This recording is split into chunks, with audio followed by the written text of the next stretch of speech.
Rocky কিচেনের তরফ থেকে সকলকে স্বাগত জানাচ্ছি। আবার একটা রেসিপি আপনাদের মাঝখানে শেয়ার করতে চলেছি, সেটা হলো কলার রুটি। তাহলে চলুন দেখে নেওয়া যাক আজকের রেসিপি। একটা পাত্রের মধ্যে কিছুটা শিরা নিয়েছি, এই যে।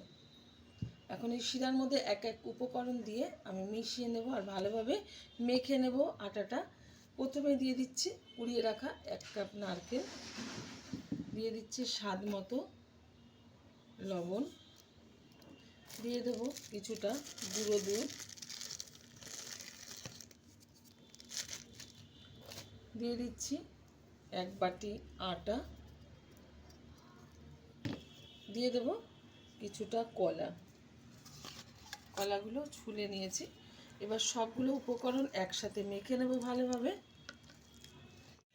কলা রুটিটা ভাজার জন্য ওভেনে কড়াই বসিয়ে তাতে দিয়ে দিয়েছি কিছুটা ঘিটা গলেও গেছে। এখন আস্তে করে কিন্তু ব্যাটারটা চাটুর উপরে দিয়ে দেব। আমি একবারই দেব পুরোটাই। আমার এই রেসিপি যদি আপনাদের ভালো লেগে থাকে আপনারা অবশ্যই আমার চ্যানেলটিকে সাবস্ক্রাইব করবেন, লাইক করবেন, শেয়ার করবেন। আর ঠিক যেরকমভাবে আজকে কলা রুটিটা চাটুতে করে দেখাচ্ছি এরকমভাবে করে খেয়ে দেখবেন, আশা করি ভীষণ ভালো লাগবে। যারা জানেন না তারা অবশ্যই ট্রাই করবেন।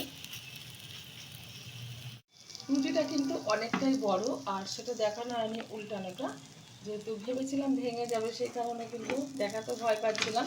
তো এখন আবারও উল্টে দিচ্ছি। সুন্দরভাবে কিন্তু 2 পিঠি হয়ে গেছে আর রুটিটা এদিকে ঠিকঠাকভাবে পুরো কমপ্লিট হয়ে গেছে। এখন নামিয়ে টুকরো করে নেব আর সার্ভ করবো এরকম গরম গরমই। খেতে কিন্তু ভীষণ ভালো লাগে, অবশ্যই ট্রাই করবেন। দেখা হবে পরের ভিডিওতে নতুন কোনো রেসিপি নিয়ে। ধন্যবাদ।